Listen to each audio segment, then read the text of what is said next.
Hello friend, electrical life में आप सभी का स्वागत है। फ्रेंड्स, इस वीडियो में हम डिस्कस करेंगे यूपीपीसीएल जेईई के लिए इम्पोर्टेंट प्रैक्टिस सेट। और इस प्रैक्टिस सेट में आपको बहुत ही अच्छे क्वेश्चन मिलेंगे, इसलिए वीडियो को आप पूरा देखिए, आपको इससे एडवांटेज भी होगा।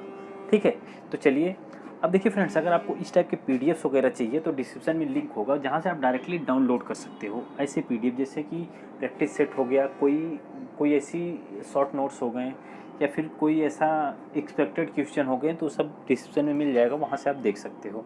ठीक है, चलिए तो अगर हम बात करें इस क्वेश्चन की, तो इस क्वेश्चन में पूछा है कि आरसीएल, अब आरसीएल लिखा हो चाहे आरएलसी एक ही बात होती है। ठीक है, आरएलसी या फिर आरसीएल, श्रेणी परिपथ में अनुनाद के दौरान प्रतिबाधा कितनी होगी। अब देखिए क्वेश्चन क्या है आपका, क्वेश्चन ये है कि एक आरएलसी सीरीज सर्किट है, रेजोनेंस के दौरान यानी ड्यूरिंग रेजोनेंस पीरियड आपका जो इम्पिडेंस होता है वो कितना होता है, और सर्किट कौन सी है, आरएलसी सीरीज सर्किट है। चलिए ठीक, अगर फ्रेंड देखिए अब हम अगर बात करें, क्योंकि बहुत इंपॉर्टेंट टॉपिक है ये हमारा एसी सर्किट का, जहाँ से आपके क्वेश्चन बनते ही बनते हैं, तो इसमें हम कई क्वेश्चन बनते हैं जिनको हम कवर करते हुए चलेंगे। अगर हम बात करें रेजोनेंस की कंडीशन में, तो सबसे पहले कंडीशन होती है एक्सएल बराबर होता है एक्सी। एक्सएल बराबर क्या होता है, एक्सी।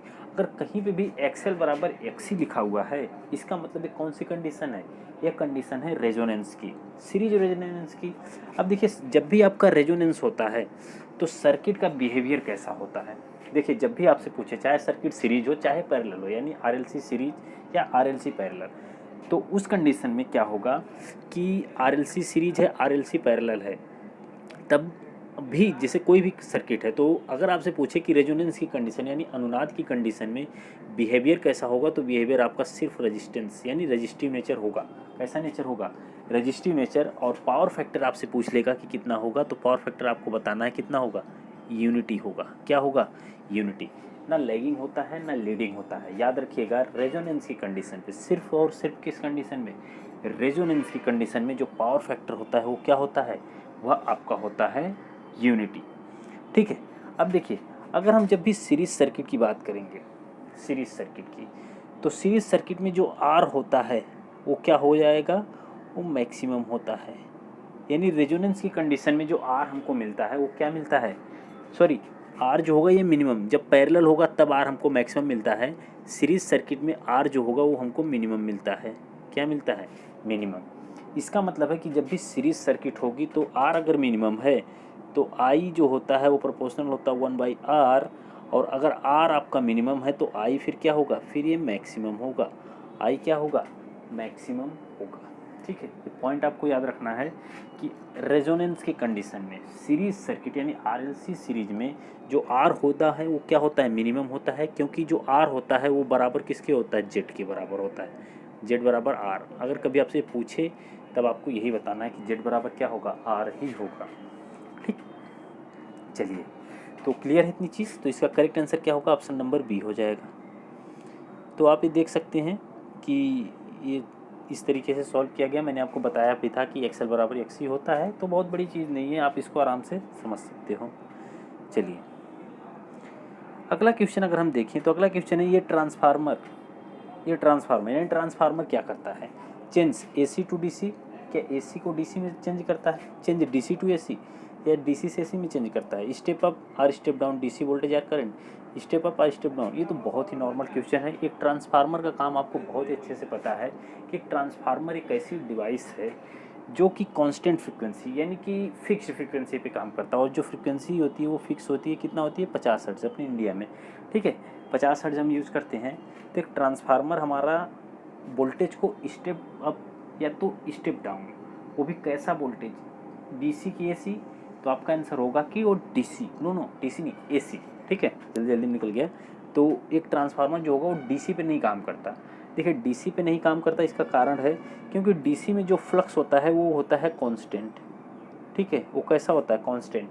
अगर डीसी में फ्लक्स कांस्टेंट है तो फैराडेज लॉ क्या है, फैराडेज लॉ आप पढ़े होंगे कि ई बराबर N D phi upon D T, D phi upon D T. अब देखिए डेरिवेशन ऑफ फ्लक्स है, अगर फ्लक्स आपका कांस्टेंट है, फ्लक्स आपका क्या है, कांस्टेंट है, तो किसी भी कांस्टेंट का अगर हम डेरिवेशन करते हैं यानी डेराइव मतलब कि अवकलन करते हैं, तो क्या होता है वो जीरो, इसका मतलब ईएमएफ क्या हो गया जीरो, इसका मतलब कोई इंड्यूस्ड ईएमएफ नहीं होगा। लेकिन जबकि ट्रांसफार्मर में इंड्यूस्ड ईएमएफ होता है, तो इस कंडीशन में डीसी के कारण कभी भी ट्रांसफार्मर आपका वर्क नहीं करता डीसी पे, ठीक है, क्योंकि डीसी जैसे ही आप लगाओगे उसकी प्राइमरी वाइंडिंग जो होगी वो जल जाएगी। क्यों? क्योंकि कोई इंड्यूस्ड ईएमएफ नहीं होगा जिससे पूरा वोल्टेज आपका उस वाइंडिंग के क्रॉस लग जाएगा, जिससे वाइंडिंग जल जाती है, ठीक है। इसलिए हमेशा याद रखिएगा कि ट्रांसफार्मर डीसी पे काम नहीं करता। उसके बाद ट्रांसफार्मर आप देख रहे हो कि कुछ इस तरीके से हम डिज़ाइन करते हैं। तो ट्रांसफार्मर या तो स्टेप अप होगा या तो स्टेप डाउन होगा, ठीक है, और फ्रीक्वेंसी चेंज नहीं होगी। करंट और वोल्टेज को चेंज कर देंगे, पावर भी चेंज नहीं होती है, सिर्फ करंट चेंज होगी, वोल्टेज चेंज होगा, ठीक है। अगर हम ट्रांसफार्मर की बात करें तो एक चीज़ और कि अगर हम स्टेप अप ट्रांसफार्मर की बात करें तो स्टेप अप का मतलब क्या है कि जैसे अगर ऐसे फिगर आपके सामने दिखा है, कुछ इस तरीके से फिगर आपके सामने दिखा है, तो आपको अगर पूछ दे ऐसे फिगर बना के बताओ ये स्टेप अप है कि स्टेप डाउन है, तो आपको फिगर देख के बताना है। देखिए, इसमें कोई भी प्राइमरी और सेकेंडरी वाइंडिंग हम नहीं बोलते हैं, इसको हम पहले बोलते हैं कि एक एलवी वाइंडिंग है, एक एचवी वाइंडिंग है। एलवी मतलब लो वोल्टेज वाइंडिंग और एचवी मतलब हाई वोल्टेज वाइंडिंग, ठीक है। अब जिस साइड हम सोर्स यानी जिस साइड हम बैटरी यानी जिस साइड हम मतलब लगाएंगे मतलब कि सप्लाई, जैसे इधर आपने सप्लाई लगाया तो ये आपका क्या बन जाएगा प्राइमरी साइड। जिधर हम लोड लगाते हैं वो कौन सी साइड बनती है हमारी सेकेंडरी साइड बनती है। अब देखिए सपोज आपने इधर लगाया सोर्स, इधर आपका हो गया लोड, ठीक है।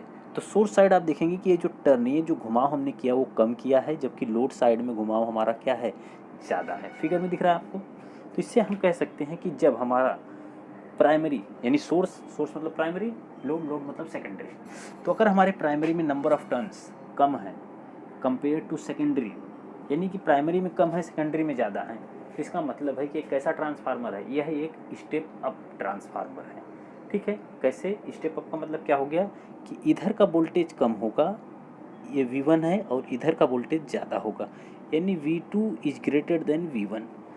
अब देखिए इस कंडीशन से आप समझ सकते हो कि V2 जो होगा वो ग्रेटर देन होगा V1, तो हमारा कौन सा ट्रांसफार्मर है स्टेप अप ट्रांसफार्मर है, ठीक है।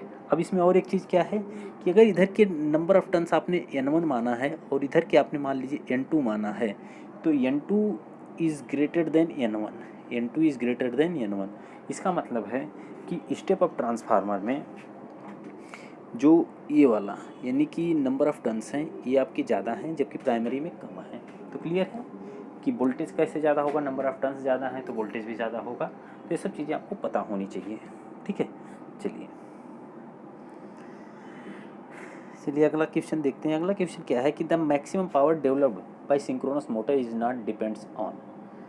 तो देखिए अब क्या है कि the maximum power developed by synchronous motor is not dependent on. Option क्या है आपका, maximum value of coupling angle, supply voltage, rotor excitation, direction of rotation. अब देखिए क्वेश्चन क्या है, तुल्यकालिक मोटर द्वारा उत्पन्न अधिकतम शक्ति किस पर निर्भर नहीं करती है। तो आपको अब देखना है और बताना है कि आंसर क्या होगा। देखिए ऐसे क्वेश्चन आते हैं जब आपको कन्फ्यूज़न होती है तो आपको बताना है कि कौन सा सही होगा।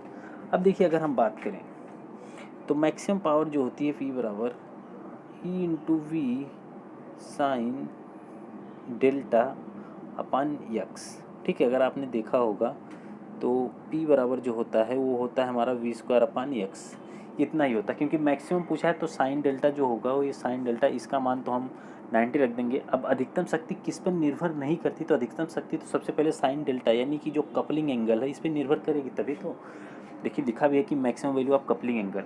तो जो कपलिंग एंगल की वैल्यू होनी चाहिए वो क्या होनी चाहिए, मैक्सिमम होनी चाहिए। उसके बाद डिपेंड क्या कर रहा है, सप्लाई वोल्टेज पे, जो कि आपको दिखाया गया है। अब देखिए जो थर्ड ऑप्शन है और फोर्थ ऑप्शन, क्योंकि ये आपको लिखा हुआ नहीं मिलेगा इसलिए आपको समझना है कि देखिए जो डायरेक्शन ऑफ रोटेशन है, तो पहली बात तो समझिए, अगर आप डायरेक्शन ऑफ रोटेशन को चेंज कर रहे हैं उससे क्या मैक्सिमम पावर जो डेवलप हो रही है वो चेंज हो जाएगी। कुछ इनके बीच में कुछ ऐसा रिलेशन दिख रहा है कि अगर हमें मैक्सिमम पावर चेंज करना है तो क्या हम डायरेक्शन चेंज कर दें, इससे मैक्सिमम पावर हमारी डेवलप नहीं होगी। ऐसा हो सकता है आप उल्टा घुमाओगे तो इस दिशा में आपकी मैक्सिमम पावर डेवलप होगी, इस क्लॉकवाइज घुमाओगे तो इस दिशा में, एंटी क्लॉकवाइज घुमाओगे तो इस दिशा में। तो हर एक डायरेक्शन में आपका होगा, इसलिए इस पर डिपेंड नहीं करता कि आपकी डायरेक्शन क्या है। और पूछा भी यही है कि किस पर डिपेंड नहीं करता, तो ऑप्शन नंबर जो होगा डी करेक्ट हो जाएगा और रोटर एक्साइटेशन पर निर्भर करेगा, क्योंकि रोटर एक्साइटेशन जैसे ही आप मतलब कुछ ना कुछ करोगे तो उस हिसाब से डिपेंड करता है कि कपलिंग एंगल कितना बनेगा इनके बीच में। ठीक है, तो देखिए अगर हम बात करें तो आंसर डी है इसका, ऑप्शन नंबर ये की डायरेक्शन। अब देखिए पी मैक्स जो होता है ई वी अपान एक्सेस, तो P M proportional E B, P M proportional V, P M at the 1/8 Q.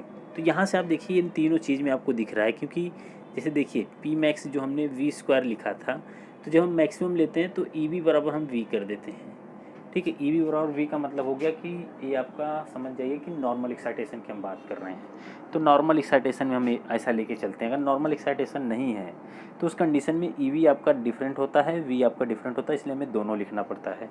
तो यहाँ से अगर आप देखेंगे तो ई बी जो है ये इंडिविजुअल बैक EMF है जो कि एक्साइटेशन के कारण होता है, और ये जो वी है ये सप्लाई वोल्टेज है और 1/x क्यू।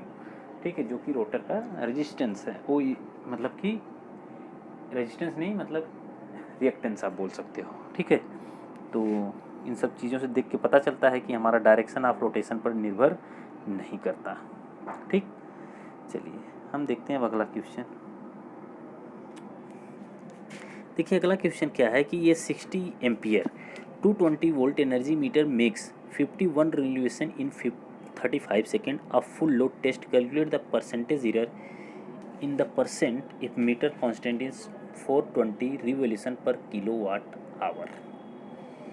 अब देखिए आपको पूछा क्या क्या गया है इसमें, सबसे पहले तो समझना है कि देखिए एक 60 एम्पियर 220 वोल्ट ऊर्जा मीटर पूर्व लोड पर 35 सेकंड में 51 चक्कर लगाता है। प्रतिशत त्रुटि की गणना करें। अब देखिए पूछा क्या है, प्रतिशत त्रुटि की गणना करें यदि मीटर नियतांक जो है 420 चक्कर पर किलोवाट आवर है। ठीक है, अब देखिए इसको हम समझते हैं, देखिए कैसे लगाया है। देखिए ध्यान से आप समझिए, बहुत आराम से हो जाएगा। देखिए अगर हम बात करें कि सबसे पहले आपको एरर पता है कि नहीं, तो एरर पता होना चाहिए। तो एरर जो होती है ये आपकी क्या होती है कि ठीक है E R minus E T upon E T, actual value minus measured value upon measured value, ऐसे ही होता है। ठीक है, कि जो रियल वैल्यू है और जो मतलब आप कहते हो कि ट्रू वैल्यू और रियल मतलब नहीं, ये जो है आपकी एक रियल वैल्यू होगी, एक मापित वैल्यू होगी। तो रियल वैल्यू और मापित वैल्यू का डिफरेंस अपान मापित वैल्यू, यही होता है आपका परसेंटेज एरर। आप परसेंटेज एरर पढ़े होगे। सिर्फ अगर एरर की देखो, यही तो कन्फ्यूज़न है। आप कभी कभी बेसिक क्वेश्चन बनता है कि एरर क्या है। एरर मतलब क्या, मतलब कि जो आपकी रियल वैल्यू है मापित वैल्यू को घटा दो, आपका एरर पता चल जाएगा। ठीक है, जैसे आपने मापा, जैसे आपकी रियल वैल्यू 4 है, आपने मापा 3 आया, तो एरर कितना इनके बीच में है, इनके बीच में एरर 1 है, यानी 1% एरर है इनके बीच में। अब आपको समझना है कि एरर पूछ रहा है कि परसेंटेज एरर पूछ रहा है। जब भी आपसे परसेंटेज एरर पूछेगा तो आपका जो फॉर्मूला बनेगा वो फॉर्मूला आपका बनेगा रियल वैल्यू माइनस मापित वैल्यू, यानी कि measured value upon measured value into 100, क्योंकि परसेंटेज में पूछा तो मल्टीप्लाई कर देंगे 100 से। तो कोई बहुत बड़ी इशू नहीं है इसमें, में आप कर सकते हो। चलिए अब देखिए समझते हैं हम। देखिए अगर हम बात करें कि I बराबर आपको 60 एम्पियर, V बराबर आपको 220 वोल्ट, और जो आपका कितने चक्कर से घूम रहा है, तो ये आपका जो K दिया है वो 420 रिवोल्यूशन पर किलोवाट आवर, और टाइमिंग आपकी जो दिया है वो 35 सेकेंड दिया है, और ET जो है true energy VI cos phi into T. अब देखिए यहाँ से हमें क्या करना है, सबसे पहले तो समझिए। ठीक है, देखिए अब हम क्या करेंगे। ठीक है, तो यहाँ से अगर आप समझेंगे तो सबसे पहले हमें निकालना पड़ेगा कि हमारी जो ट्रू वैल्यू है वो कितनी है, यानी ट्रू एनर्जी कितनी है हमारे पास है। ठीक है, ट्रू एनर्जी कितनी है हमारे पास, तो ट्रू एनर्जी निकालने के लिए देखेंगे आप तो V I cos phi into T हमने किया है। जैसा कि आपको पता है इस तरीके से आप कर ही सकते हो। एनर्जी मतलब क्या होता है, पी इंटू टी होता है ना। एनर्जी मतलब क्या, पी इंटू टी, यानी पावर इंटू टाइम। तो ये जो वी आई कॉस फाई है ये क्या है, ये पावर है इंटू अपने टाइम से क्या कर दिया, मल्टीप्लाई कर दिया है। अब देखिए सारी वैल्यू आपको पता है, अब आपको वैल्यू रख देना है। अब जो कॉस फाई है ये आपकी मैक्सिमम वैल्यू हम लेके चलेंगे कि कॉस फाई का मैक्सिमम वैल्यू कितनी होती है, 1। पावर फैक्टर हम हमेशा 1 मान के चलेंगे यहाँ पे। ठीक, क्योंकि ये जो किलो वाट आवर दिया है यहाँ पे कोई रिएक्टेंस की वैल्यू नहीं है, इसलिए इसको हमने यूनिटी मान लिया है। तो जैसे ही इनका मल्टीप्लाई करेंगे लगभग हमारा कितना आएगा 46, ये देखिए 4,62,000 आ गया। ठीक है, जूल। अब इसको हम 4,62,000 को हम क्या करेंगे कि इसको चेंज करेंगे हम किस में, केल्विन में। ये देखिए जैसा कि आपका चेंज किया गया है, जूल में है, इसको आप चेंज कीजिए। तो जैसे ही आप इसको चेंज करेंगे तो ET बराबर आपका 0.128 के आ जाएगा। ठीक है, कितना आ जाएगा, 0.128 के आ जाएगा। अब देखिए दूसरा जो हम निकालेंगे ई रिवोल्यूशन, यानी कि कितना रिवोल्यूशन आपका हो रहा है। तो अगर हमें रिवोल्यूशन निकालना है तो हमारे पास एक के की वैल्यू दे रखी है और नंबर ऑफ़ रिवोल्यूशन आपको दे रखा है। तो आप देखेंगे कि जो नंबर ऑफ़ रिवोल्यूशन दे रखा है वो 51 दे रखा है और के की वैल्यू 420 दे रखा है। आप इसको निकालेंगे तो आपका 0.121 आ जाएगा। ठीक है, 0.121 आ जाएगा, आपके सामने दे रखा था। ठीक है, तो जैसे ही आप देखें निकालेंगे तो आप परसेंटेज रेट निकालेंगे तो ER माइनस ET अपान ET गुणे 100 करेंगे तो ER की वैल्यू आपने निकाला 0.121 माइनस 0.128। इन सबको कैलकुलेट करेंगे। जैसे ही आप कैलकुलेट करेंगे तो आपका आंसर कुछ इतना निकल के आएगा, एरर 5.4। और एरर कभी भी माइनस में नहीं होती है, ये चीज़ याद रखिएगा। इसलिए जो आंसर होगा इसका प्लस में होगा 5.1। ठीक है, तो एरर कभी भी माइनस में नहीं होती, याद रखिएगा ये पॉइंट। चलिए अगला क्वेश्चन। अगला क्वेश्चन है कि लो हेड प्लांट जनरली यूज। अब लो हेड प्लांट जनरली हम कहाँ यूज करते हैं? ऑप्शन क्या है, Pelton turbine, Francis turbine, Kaplan turbine, both A and B. बताइए कहाँ पे हम यूज करते हैं? तो देखिए लो हेड प्लांट हम जनरली यूज करते हैं कहाँ पे, कपलान टरबाइन के लिए। कौन से टरबाइन के लिए? कपलान टरबाइन के लिए। यानी हाई हेड और मीडियम हेड के लिए हम देखिए, मीडियम के लिए तो हम ये यूज़ करते हैं और पेल्टन जो होता है ये हाई हेड के लिए यूज़ किया जाता है। ठीक है, तो ये याद रखिएगा कि पेल्टन टरबाइन और ये टरबाइन आप ध्यान से पढ़ लीजिएगा उसका कि कौन किस हेड के लिए यूज़ किया जाता है और सबका फ्लो कैसा होता है, एक्सीएल किसका होता है, किसका कैसा होता है। तो ये टॉपिक आप छोड़िएगा मत, ध्यान से पढ़ के जाइएगा इसको।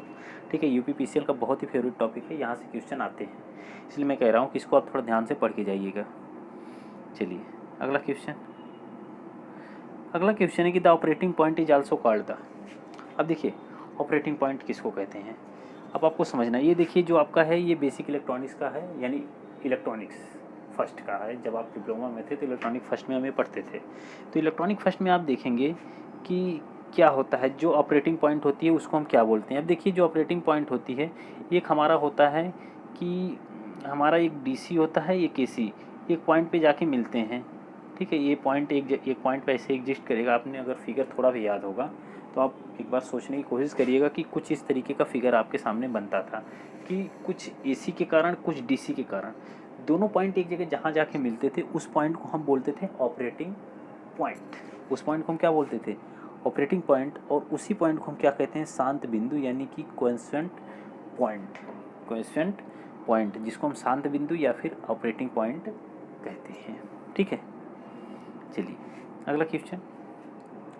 क्वेश्चन क्या है कि determine the Norton current in ampere and Norton resistance in ohm respectively for given electrical circuit across the load resistance RL। चलिए पहले फिगर ही देख लीजिए। फिगर के सामने हम क्या करते हैं कि देखिए ये RL है, यहाँ पे हमें क्या करना है, यहाँ पे हमें निकालना है रेजिस्टेंस। सबसे पहले तो हमें निकालना है यहाँ पे क्या निकालना है, यहाँ पे हमें निकालना है RN यानी नॉर्टन रेजिस्टेंस, फिर उसके बाद IN यानी नॉर्टन करंट। अब आपको समझना होगा कि हम कैसे निकालेंगे इसको, ध्यान से बताइए और कैसे निकालेंगे इस चीज़ को समझिएगा। देखिए सबसे पहले हम निकालते हैं रेजिस्टेंस। ठीक है, RN। तो RN तो यहाँ से हम देखेंगे, इसको हम क्या कर देंगे, इसको हम छोड़िए, इसको हम कर देंगे ओपन। ठीक है, जब भी रेजिस्टेंस निकालते हैं तो यहाँ पे हम करेंगे ओपन। उसके बाद कोई भी इंडिपेंडेंट सोर्स, इंडिपेंडेंट सोर्स का मतलब वोल्टेज सोर्स या करंट सोर्स। वोल्टेज सोर्स मतलब शॉर्ट सर्किट, करंट सोर्स मतलब ओपन सर्किट, यही तो करते हैं। अब देखिए 4 और 8 किस में है, 4 और 8 पैरेलल में है, आपको दिख रहा होगा। तो ये कितना होगा, 4 3 12, ये कितना हो जाएगा 8/3। अब 8/3 जो होगा नया फिगर बनेगा वो 8/3 + 5, तो 3 × 5 = 15, 15 × 8 = 23, 23/3, 3 × 7 = 21, 3 × 6 = 7.66 आएगा। कितना आएगा, रेजिस्टेंस जो है 7.66 आएगा। तो अगर आप ध्यान से देखें तो 4 ऑप्शन आपके सामने ये दिखा हुआ है, इस तरीके से लिखा हुआ है। अब 4 ऑप्शन में जो रेजिस्टेंस है वो 7.66 किस ऑप्शन में है, तो वो आपका ऑप्शन ए में है। तो आपको करेक्ट आंसर तो मिल गया कि ऑप्शन ए ही होगा। लेकिन यहाँ पे क्या है कि अगर 2 ऑप्शन में 7.66 होता फिर कन्फ्यूज़न होती। देखो अगर आपको ऑप्शन को इस मतलब कि थोड़ा सा वो करने आता है, हटाने आता है कि हाँ हमें कैसे, अब जैसे अगर 2 ऑप्शन में दिया रहता है तो 2 ऑप्शन आपके पहले ही गलत हो जाते हैं। अगर आपको तुक्का भी मारना है तो कुछ ऐसा मारते हैं जिसमें 50% चांस है कि सही हो जाएगा। ठीक है, अभी क्या है कि अभी आपको 25% का चांस है कि कौन सा सही होगा अगर आप तुक्का मारते हो। लेकिन जब आपका एक मिल गया तो इससे पता चल गया कि आपका 50% का काम हो गया कि आपका ये सही होगा। अगर मान लो इसमें भी रहता है ऐसे कि 7.66, तो फिर आप ये सही 2 में से एक मारते, अगर मान लीजिए रजिस्टर करंट आप नहीं निकाल पाते तब। ठीक है, लेकिन अगर एक ही ऑप्शन में तो आपका काम आसान हो जाएगा। ठीक है, तो चलिए, तो रेजिस्टेंस आपका 7.66 आ गया। फिर भी हमें क्या निकालना है, करंट निकालना है। तो जब भी हम करंट निकालते हैं जिसके क्रॉस हमें निकालना होता है, नॉर्टन अगर आप पढ़े होंगे नॉर्टन पर में, तो नॉर्टन थ्योरम में हम क्या करते हैं, अगर यहाँ हमें करंट निकालना तो इसको हम क्या करेंगे, शॉर्ट, इसको क्या कर देंगे, शॉर्ट कर देंगे। अब देखिए अगर इसको शॉर्ट करेंगे तो 8 और 5 क्या होंगे, पैरेलल में, तो 8 और 5 का पैरेलल कॉम्बिनेशन निकालेंगे हम। देखिए सबसे पहले अब देखिए इसको 2 तरीके से निकाला गया है कि कैसे हम निकालेंगे। तो रेजिस्टेंस तो आपका इतना ही आ जाएगा, लेकिन करंट अगर आपको निकालना है तो कैसे निकालेंगे, देखिए मैं तरीका बता रहा हूँ आप कैसे निकालेंगे। इसको कीजिएगा शॉर्ट, ठीक, इसको कर दिए शॉर्ट। अब देखिए फिर क्या करेंगे हम कि अब इसको अगर हमने शॉर्ट कर दिया जिसके क्रॉस हमें निकालना था, तो 8 और 5 किस में हो गए, 8 और 5 हमारे हो जाएंगे पैरेलल में। तो 8 और 5, 8 5 13, तो 8 5 40, 40/13, 40/13, फिर ये 40 के संग सीरीज में होगा तो 40/13। तो देखिए 13 3 39, अगर मैं सोचूं तो 3.0 समझिए, चलिए हम 3 मान लेते हैं, लगभग 3 आपका होगा। 3 और 4 जो होगा वो 7 हो जाएगा, कितना होगा, 7। तो इस कंडीशन में जो आपका टोटल रेजिस्टेंस निकल के आया वो 7 आया। तो 7 आया, तो यहाँ से अगर आप देखेंगे तो कितनी करंट होगी, 24/7, तो 7 त्रिका 21, फिर बचेगा 3, फिर 7 7 चौको 28, तो 3.4 यानी लगभग 3.5 एम्पियर की करंट फ्लो होगी आपकी। कितनी, 3.5 एम्पियर की करंट फ्लो होगी। अब देखिए 3.5 एम्पियर की करंट तो यहाँ से फ्लो होगी, 3.5 एम्पियर की, 3.5 एम्पियर की यहाँ से फ्लो होगी। अब देखिए आपको करंट निकालना है इस वाले में, करंट इस वाले में निकालना है, तो यहाँ पे आपको लगाना पड़ेगा कौन सा rule, current division rule. Current division rule आपका क्या कहता है कि 3.5 टोटल करंट गुणे जिसमें करंट निकाल रहे हैं इसमें, तो इसके अपोजिट ब्रांच का रेजिस्टेंस 8, फिर इसके अपोजिट ब्रांच का रेजिस्टेंस हो गया। फिर हम क्या करेंगे, तो 8 फिर 5, फिर क्या करेंगे, दोनों रेजिस्टेंस को जोड़ देंगे तो 8 5 13 हो जाएगा, 13। तो अगर हम जोड़ेंगे तो 8 5 40, 8 3 24, 24 4 28, 24 4 28, तो 28/13 डिवाइड कीजिए तो 2.13 2.2 बचेगा, फिर 2.1, लगभग आपकी 2.1 के आसपास यानी 2.09 आपकी करंट आ जाएगी। ठीक है, क्यों ऐसे इतना आ गई, क्योंकि जो हमने 2.1 आया है आपका कुछ कम आनी चाहिए थी, लेकिन गलत नहीं है, क्योंकि मैंने जो वो 13 3 39 लिखा उसको मैंने 3 ही लिया था, इसलिए वो थोड़ा सा मतलब हमने कम लिया। ठीक है, इसलिए करंट ज़्यादा थोड़ी सी आ गई। ठीक है, तो बहुत ही आसान है, आप लगा सकते हो, इसमें कुछ करना नहीं है। अगर आपको थोड़ा सा पता हो तो बहुत ही आसानी से लगा सकते थे इसको। ठीक है, चलिए अगला देखते हैं। अगला क्वेश्चन है कि what will be the self inductance in henry of a 2 metre long air core solenoid if the diameter of the solenoid is 25 centimetre and has 600 turns. अब देखिए क्या है कि यदि सोलेनॉइड का व्यास 25 सेंटीमीटर है जिसमें 600 मोड़ हैं, तो 2 मीटर लंबे इस एयर कोर सोलेनॉइड का स्वतः प्रेरकत्व में क्या होगा। चलिए अब आपको बताना है। अब देखिए ये क्वेश्चन आसान तो है, लेकिन क्या है कि आपको समझना पड़ेगा कि कैसे हुआ है। तो आप देखिए इसमें आपको क्या क्या दिया है। इसमें आपको व्यास दिया है 25 सेंटीमीटर, इसको आपने मीटर में कन्वर्ट कर लिया तो 25 × 10⁻² मीटर हो गया। समझिएगा क्या क्या चीज़ें दिया हुआ है। क्षेत्रफल अगर इसका निकालेंगे तो व्यास दिया था तो डी की वैल्यू दे रखी थी, तो इसमें से आपने क्षेत्रफल निकाला तो πd²/4 ये होता है।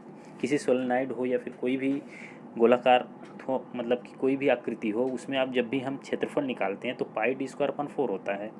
तो यहाँ से पाई की वैल्यू जो रखेंगे, उसके बाद डी की वैल्यू जो 25 × 10⁻², स्क्वायर करेंगे 2 बार गुणा हो गया, 5 4 हो गया। तो ये तो आपका क्षेत्रफल आ गया।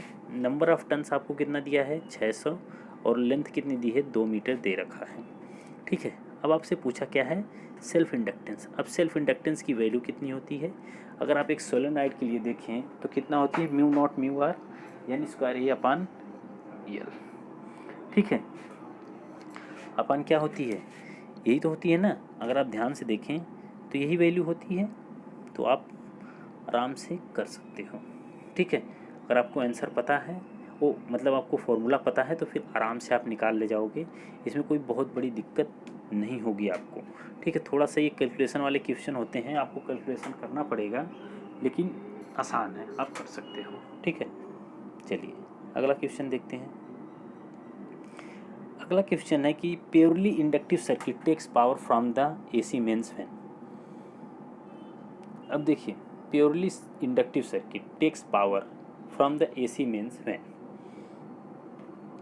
both applied voltage and current increase, both applied voltage and current decrease, applied voltage decrease but current increase, applied voltage increase but current decrease। क्या होगा करेक्ट आंसर इसका? ठीक है, ऑप्शन क्या है कि purely inductive circuit takes power from the AC mains, तो power कब लेती है? ठीक है, पावर कब एसी मेंस से लेती है? तो इसका जो करेक्ट आंसर होगा, वो करेक्ट आंसर होगा option number C, applied voltage decreases but current increases. ठीक है, तो एक एसी सर्किट में अगर हम बात करें, ठीक है, एक एसी सर्किट की अगर हम बात करें तो देखिए, ये जैसे करंट का ग्राफ है। ठीक, अब और अगर देखिए करंट और वोल्टेज का ग्राफ क्या होगा, अगर आप ध्यान से समझें तो कुछ इस तरीके से हम बनाएंगे। अब देखिए समझिए कि पावर कब लेगी, ध्यान समझिएगा। ये है आपका मान लीजिए वोल्टेज, क्योंकि वोल्टेज जो है वो आगे आगे चलता है, करंट जो है वो पीछे पीछे चलती है। ये करंट है, तो वोल्टेज इसमें लीड करता है, करंट लैग करती है जब भी हम इंडक्टर की बात करते हैं। ठीक है, तो उस कंडीशन में देखेंगे आप कि वोल्टेज जो है आपका, ठीक है, ये है आपका वोल्टेज, तो वोल्टेज जब डिक्रीज हो रहा है, ठीक है, वोल्टेज क्या हो रहा है, जब डिक्रीज हो रहा है और करंट आपकी इंक्रीज हो रही है, जहाँ पे दोनों मिल रही है यहीं पे तो पावर होगी। ध्यान समझिएगा कि वोल्टेज और करंट का मल्टीप्लाई क्या होता है, वोल्टेज और करंट का मल्टीप्लाई क्या होता है, पावर। तो देखेंगे आप कि यहाँ से वोल्टेज आपका डिक्रीज हो रहा है, यहाँ से करंट आपकी बढ़ रही है, तो दोनों यहाँ मिल गए, तो ये क्या हो जाएगा, ये आपका पावर यहाँ पे होगी, यानी V इंटू आई आपका यहाँ होगा। तो वहाँ पे हमें पता चलता है कि वोल्टेज डिक्रीज और करंट इंक्रीज है, तो हम इसी में से पावर लेते हैं उस कंडीशन में। तो इसलिए इसका correct answer option number C होगा। ठीक है, चलिए अगला question, the use of higher flux density in the transformer design. हम ट्रांसफार्मर की डिज़ाइन में फ्लक्स के उच्च घनत्व के इस्तेमाल से क्या करते हैं? अब देखिए, ट्रांसफार्मर की आप डिज़ाइन कर रहे हो, जो फ्लक्स डेंसिटी यानी बी है, इसको आप क्या रखते हो, हाई रखते हो। क्या कारण है भाई इसको हाई रखते हैं हम, क्यों हाई रखते हैं? तो देखिए क्या ऑप्शन होगा इसका करेक्ट। देखिए ऑप्शन इसका क्या है कि reduce the weight per KVA, increase the weight per KVA, has no relation with the weight of transformer, none of this. तो इसका जो करेक्ट आंसर होगा, वो करेक्ट आंसर होगा reduce the weight per KVA, यानी प्रति केवीए हमको कम करने के लिए हम लोग क्या करते हैं, हाइयर फ्लक्स डेंसिटी का इस्तेमाल करते हैं। देखिए कैसे, अब अगर हम बात करें ट्रांसफार्मर में फ्लक्स कांस्टेंट होता है, ये सबको पता है, तो बी बराबर जो होता है, जो फ्लक्स डेंसिटी है फाई एम अपान ए होता है, फाई एम अपान ए होता है। ठीक, तो इसका मतलब है कि हाइयर फ्लक्स डेंसिटी आप रख रहे हो, हाइयर, तो ए जो होगा वो कम होगा कि नहीं होगा, यानी बी फ्लक्स डेंसिटी है, ए एरिया, और फाई जो है मैक्सिमम फ्लक्स हम लेके चलते हैं ट्रांसफार्मर में, तो बी एम इंटू ए फ्लक्स डेंसिटी बढ़ने पर एरिया कम हो जाएगा, जिससे प्रति केवीए भार घट जाएगा। देखिए, तो इससे ये पता चलता है कि जो एरिया है वो डिपेंड करता है केवीए पर, लोड केवीए पर। लोड केवीए बढ़ेगा तो एरिया बढ़ेगा, लोड केवीए कम होगा तो एरिया घटेगा। ठीक है, तो यहाँ से आपको क्लियर हो जाएगा कि फ्लक्स डेंसिटी अगर आपको हाई रखना है तो पर केवीए जो होगा आपका क्या होगा, लोड पर केवीए रिड्यूस होगा। ठीक है, तो ऑप्शन नंबर ये इसका करेक्ट हो जाएगा। चलिए अगला क्वेश्चन है कि the pitch factor for a full pitch winding of a synchronous machine is. तो पिच फैक्टर जो होगा फुल पिच कॉइल के लिए कितना होता है? तो ये तो बहुत ही आसान है, तो मतलब वन लाइनर क्वेश्चन है, अगर आपने पढ़ा होगा तो आपको ऐसे ही पता होगा, कितना होता है, 1 होता है। कितना होगा, 1 होगा। ठीक, चलिए अगला क्वेश्चन देखते हैं। अगला क्या है, in a particular meter the operating torque is directly proportional to the current passing through the type of meter is. अब देखिए समझना है आपको कि क्या है कि the in a particular meter the operating torque का मतलब कि टी ओ, ऑपरेटिंग टॉर्क हम टी ओ चलो मान लेते हैं। ऑपरेटिंग टॉर्क डायरेक्टली प्रोपोर्शनल है किसके, आई के, ठीक है, जो करंट पास हो रही है उससे। तो फिर एक कौन सा मीटर है, किस में हम ऐसा पढ़ते हैं कि जो ऑपरेटिंग टॉर्क है, जो डिफ्लेक्टिंग टॉर्क है टी डी, या फिर ऑपरेटिंग टॉर्क जिससे हम कहते हैं, वो आपका डायरेक्टली प्रोपोर्शनल हो गया करंट के। तो कौन सा होगा, moving iron, moving coil, electrostatic, induction. अब देखिए, तो अगर हम बात करें तो आप ध्यान से अब समझिएगा कि अगर आपको थोड़ा भी याद होगा, जिस तरह से मैं याद कर पा रहा हूँ, कि जो हमारा मूविंग कॉइल है PMMC, permanent magnet moving coil, PMMC को हम बोलते हैं मूविंग कॉइल ही शॉर्ट में। तो मूविंग कॉइल में आपने देखा होगा कि जो टी होता है ये प्रोपोर्शनल होता है आई के, ये आपको याद होगा। और जो मूविंग आयरन है इसमें टी जो होता है ये प्रोपोर्शनल होता है आई स्क्वायर के, ठीक है। तो आपसे पूछा क्या है क्वेश्चन, अब इस हिसाब से आप देख के समझ सकते हो। अगर आपको पता होगा तो फिर आप इसी हिसाब से समझ सकते हो कि मूविंग आयरन में तो ये होता है, मूविंग कॉइल में होता है, तो करेक्ट कौन सा होगा, ऑप्शन नंबर बी होगा ना, मूविंग कॉइल, ठीक है। अब देखिए इसका जो स्केल होगा वो कैसा होगा, यूनिफॉर्म होता है। Moving coil, permanent magnet moving coil का जो स्केल होता है वो यूनिफॉर्म होता है, जबकि इसका कैसा होता है, इसका क्रैम्प्ड स्केल होता है। कैसा होता है, क्रैम्प्ड स्केल होता है, ठीक है। चलिए अगला देखते हैं। अगला है कि which type of starter use for fluorescent lamp. तो फ्लोरोसेंट लैम्प में कौन से टाइप का स्टार्टर हम यूज करते हैं। तो बहुत ही बढ़िया क्वेश्चन है, ये पूछा जाता है 1 नंबर में, आपको याद रखना है इसको कि कौन सा सही होगा। तो आपको याद अगर आ रहा होगा, जिस तरह से आप पढ़े होंगे तो आपको याद आ रहा होगा, तो आप पक्का नंबर ए पे मार के आएंगे कि ग्लो टाइप, ठीक है। अगर आपको याद आ रहा होगा तो वैसे सही यही होता है कि ग्लो टाइप स्टार्टर जो होता है वो किस में होता है, फ्लोरोसेंट लैम्प में हम इसका इस्तेमाल करते हैं, ठीक। चलिए अगला क्वेश्चन आपका है, to operate properly a transistor base emitter junction must be forward bias with the reverse bias applied to which junction. अब देखिए क्या है कि क्वेश्चन कि उपयुक्त रूप से प्रचालन के लिए एक ट्रांजिस्टर के आधार उत्सर्जक जंक्शन को अग्र अभिनत होना चाहिए, जिसमें विपरीत अभिनत किसी जंक्शन पर किया जाता हो। अब देखिए क्या करना है, टू ऑपरेट प्रॉपरली ये transistor base emitter junction must be forward bias with the reverse bias applied voltage to which junction. तो देखिए क्वेश्चन को आप समझ पा रहे हैं कि उपयुक्त रूप से प्रचालन के लिए एक ट्रांजिस्टर के आधार उत्सर्जन जंक्शन को अग्र अभिनत होना चाहिए, जिसमें विपरीत अभिनत किस जंक्शन पर किया जाता है, जिसमें विपरीत अभिनत यानी कि रिवर्स बायस किस जंक्शन पर किया जाता है। अब देखिए अगर आप ध्यान से समझेंगे, ठीक है, तो कॉमन बेस अगर आप देखेंगे, ठीक है,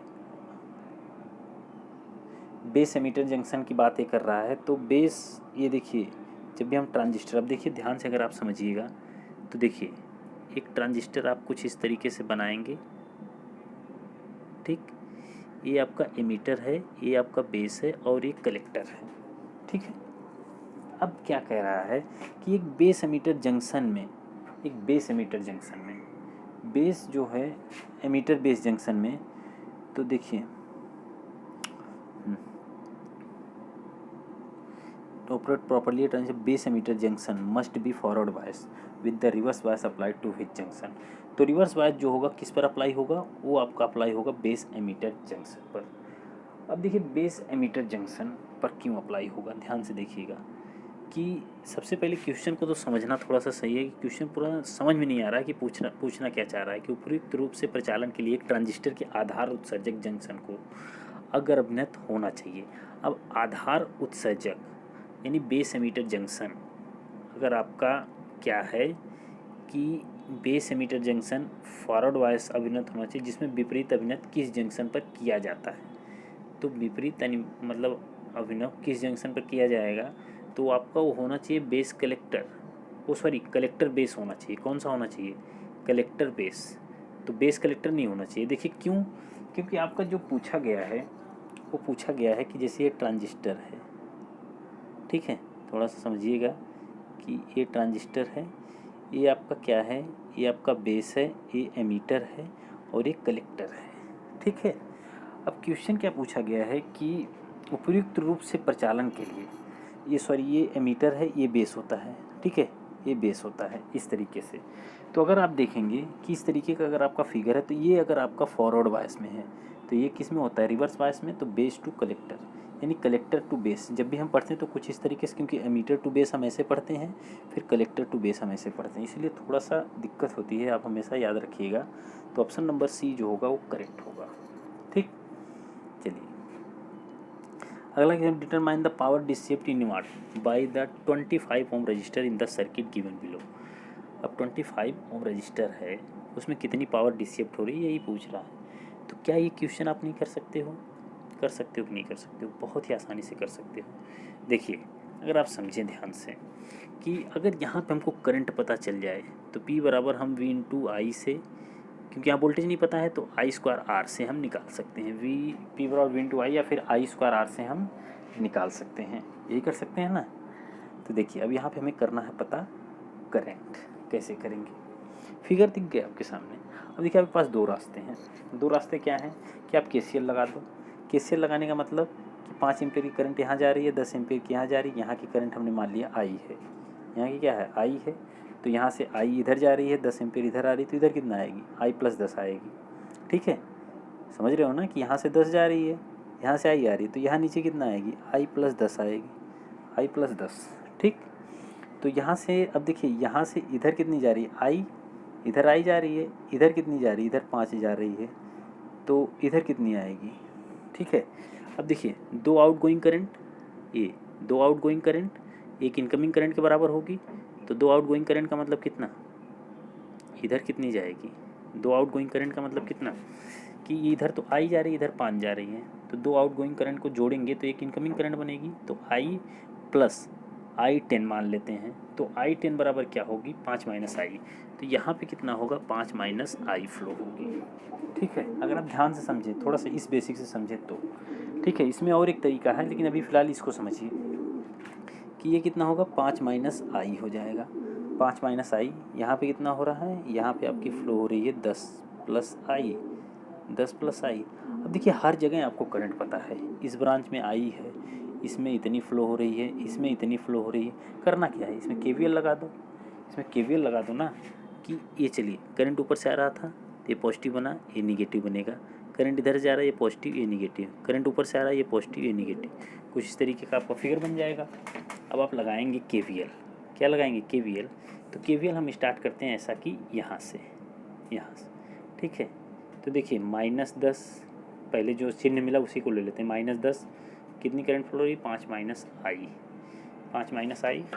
ठीक, प्लस प्लस 25, क्योंकि प्लस है ना, प्लस 25 इंटू आई, 25 प्लस आई।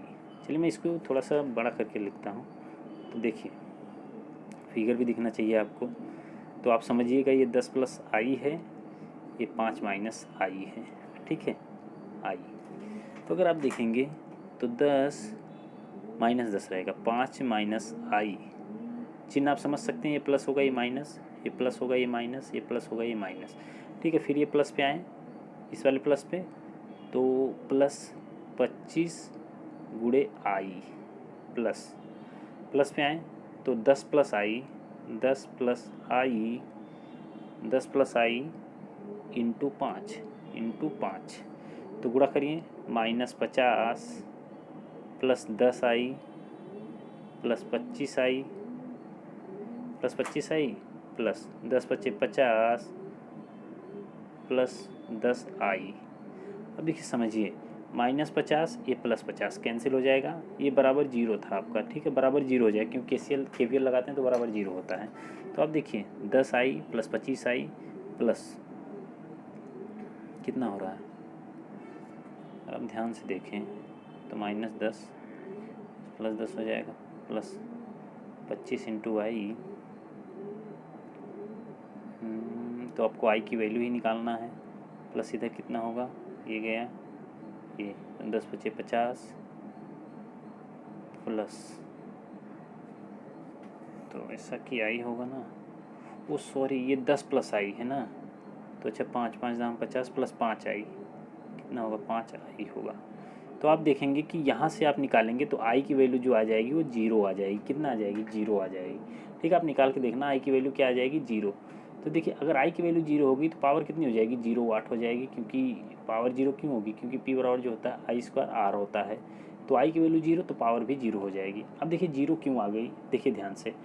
अब यहाँ से अगर 0 करंट जा रही है तो ध्यान से आप समझिएगा कि क्यों 0 आई, तो पावर तो 0 हो ही जाएगा, क्लियर है। तो 5 एम्पियर इधर से गई, 10 एम्पियर इधर से गई। ठीक, अब इधर 0 करंट है, अगर इधर 0 करंट है तो 5 एम्पियर इधर चली आएगी और 10 एम्पियर इधर चली आएगी। इसकी कोई मतलब है, इसका कोई मतलब है नहीं। अगर आपको फिर भी नहीं समझ में आ रहा था तो फिर क्या करते हैं हम, सोर्स ट्रांसफार्मेशन कर लेना। क्या कर लेना, सोर्स ट्रांसफार्मेशन। देखिए कैसे, अगर सोर्स ट्रांसफार्मेशन करते हो आप तो 5 दाम में 50, यानी कि जो वोल्टेज बनेगा ये 50 इधर के लिए बनेगा 50। ठीक है, पोलरिटी भी अगर आप देखेंगे तो पोलरिटी, ये करंट ऊपर जा रहा है तो पोलरिटी कुछ ए से बनेगा। ठीक, ये 50 वोल्ट होगा और ये देखिए 5 दहा में 50, तब भी 50 वोल्ट होगा। इसकी पोलरिटी कैसी होगी, ऐसे ऐसे। अब देखिए कुछ इस तरीके का फिगर आपको बनेगा। तो भाई ये 50 वोल्ट, ये 50 वोल्ट, तो क्या इसमें कोई करंट फ्लो होगी बीच में, बीच में कोई करंट नहीं फ्लो होगी। ठीक है, तो इसलिए यहाँ पे अगर 0 करंट फ्लो हो रही है तो यहाँ की पावर तो 0 हो जाएगी। लेकिन ध्यान रखिएगा हमेशा कि अगर यहाँ पे करंट पूछता आपसे तो यहाँ पे करंट कितनी होगी, 5 एम्पियर ही होगी। यहाँ पे करंट पूछेगा तो 10 एम्पियर ही होगी। तो याद रखिएगा कहाँ पे पावर आपसे पूछा है, तो 2500 में पूछा है तो ये 0 वाट होगा। ठीक है, चलिए। तो अगर देखिए अब इसको कई तरीके से अब लगाए हैं तो 0 वाट आएगा आपका, कोई इसमें बहुत बड़ी बात नहीं है। चलिए अगला क्वेश्चन। अगला क्वेश्चन है कि which of the following is the dimension of inductance. तो इंडक्टेंस का डायमेंशन क्या होगा। तो अब देखिए ये चीज़ आपको निकालना है। अब आपको ये पढ़ना है, कैसे आप निकालोगे ये आपके ऊपर डिपेंड करता है। इसकी ml² होता है। ठीक है, ये आप याद कर लीजिएगा। चलिए अगला क्वेश्चन देखते हैं हम। अगला क्वेश्चन है कि in single phase series RL circuit fed by voltage source the resistance and reactance value are 4 ohm each in the circuit. तो फिर क्या होगा, the current leads the voltage by 45 degree, the current lags the voltage by 45 degree, the current lag the voltage by 60 degree, none of this. अब देखिए क्या करना है कि रेजिस्टेंस और रिएक्टेंस की वैल्यू जो दे रखा है वो दे रखा है 4 ओम। तो आपसे पूछा है कि रेजिस्टेंस और रिएक्टेंस की वैल्यू अगर 4 ओम दे रखा है तो कितने, पहली बात तो कितना वोल्टेज, वो कितना इनके बीच में डिग्री, कितना कोण बनेगा। तो अगर देखिए 10 फाई अगर आपने पढ़ा होगा डायरेक्शन निकालने के लिए तो क्या होता है, R/X होता है। 10 फाई बराबर क्या होता है, R/X। तो फाई बराबर क्या हो जाएगा, 10 इनवर्स R/X। अब R और X की वैल्यू सेम है तो 10 इनवर्स 1 हो जाएगा। तो 10 इनवर्स 1 की वैल्यू कितनी होती है, 10 इनवर्स 1।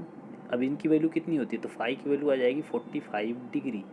कितना आएगी, 45 डिग्री। आप आराम से निकाल सकते हो ये। तो अब अगर 45 डिग्री आ गई तो क्या लीड करेगा, क्या लैग, वोल्टेज जो होता है RL सर्किट में, RL सर्किट की बात कर रहा हूँ, वोल्टेज जो होता है वो लैग करता है, वो वोल्टेज जो होता है 45 डिग्री लैग लीड करेगा, जबकि करंट 45 डिग्री लैग करेगी। तो ऑप्शन ध्यान से पढ़िए कि द करंट लीड, गलत, the current lag the voltage by 45 degree. तो ऑप्शन नंबर बी सही हो जाएगा।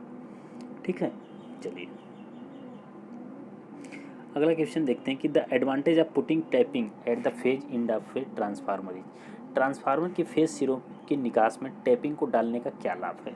तो टैपिंग हम डालते हैं तो क्या करने के लिए, to obtain fine variation of voltage, to operate with easy, to reduce the number of bushing, to obtain better regulation. तो देखिए, तो इसका जो करेक्ट आंसर होगा वो ऑप्शन नंबर सी होगा, to reduce the number of bushing. Bushing की संख्या को कम करने के लिए हम लोग क्या करते हैं, टैपिंग का इस्तेमाल करते हैं। किसका, टैपिंग। टैपिंग का इस्तेमाल करने के मतलब कि टैपिंग का इस्तेमाल करने से क्या होता है, नंबर ऑफ बुशिंग को हम रिड्यूस कर सकते हैं। ठीक है, चलिए अगला क्वेश्चन। अगला क्वेश्चन है कि for which of the application A reluctance motor is preferred.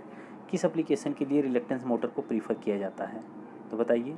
तो ये होता है आपका सिग्नलिंग एंड टाइमिंग डिवाइसेस के लिए। तो आपको याद रखिएगा, ठीक है। सिग्नलिंग एंड टाइमिंग डिवाइसेस के लिए हम कौन सा मोटर का इस्तेमाल करते हैं, तो हम करते हैं रिलक्टेंस मोटर का इस्तेमाल।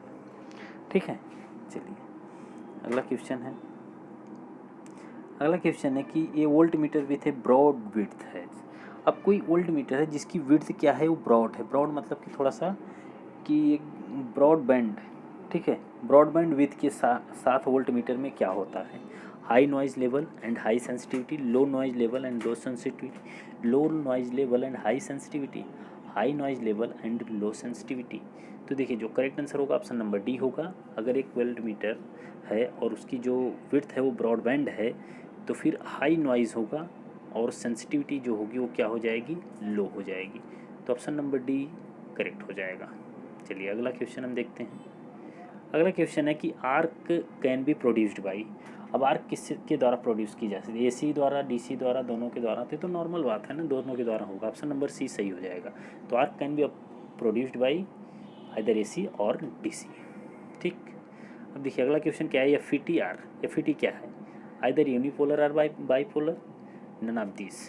चलिए ऑप्शन को हम देखते हैं, आइदर यूनिपोलर एंड बाईपोलर। देखिए जो आप पढ़ते हो एफ ई टी आपका यूनिपोलर होता है, जबकि बाईपोलर के लिए हम लोग क्या पढ़ते हैं, बीजेटी, बाईपोलर जंक्शन ट्रांजिस्टर, जिसको बीजेटी हम बोलते हैं। बीजेटी जो होगा ये बाईपोलर होता है, जबकि एफ ई टी जो होता है ये यूनिपोलर होता है। यूनिपोलर का मतलब इसमें एक टाइम पे सिर्फ मतलब कि होल्स या फिर, ठीक है, होल्स या फिर आपके इलेक्ट्रॉन्स काम करते हैं, ठीक है। चलिए अगला क्वेश्चन है। अगला question, how many loops and meshes are in the circuit given below respectively. तो मेसेज एंड लूप्स के बारे में आपको बताना है। तो बताइए कितना होगा। सबसे पहले मेस बताइए कितना होगा, ठीक है, कितने लूप और कितने मेस हैं। तो लूप और मेस के बारे में बताना है। तो कितने लूप होंगे, लूप आपके कितने बन रहे हैं, एक लूप, दो लूप और एक तीन लूप बनेंगे। आप ध्यान समझ रहे होंगे, एक इसमें, एक ये लूप, एक ये लूप, एक इन पूरों को मिला के बनेगा। लेकिन मेस की अगर हम बात करें तो कोई एक, जैसे कि अगर आप देखें ये ले लिए बस, और ये इसमें मेस नहीं लगा सकते आप, मेस इसमें एप्लीकेबल नहीं होगा। लूप ये कितने हो गए, तीन लूप हो गए, मेस कितने होंगे, दो होंगे। तो ऑप्शन नंबर ए सही हो जाएगा, ठीक है। तो आज की वीडियो में हम यहीं ख़त्म करते हैं। नेक्स्ट वीडियो में हम फिर से और भी प्रैक्टिस सेट लेके आएंगे, ठीक है, जिसमें बहुत ही अच्छे अच्छे क्वेश्चन आपको मिलेंगे।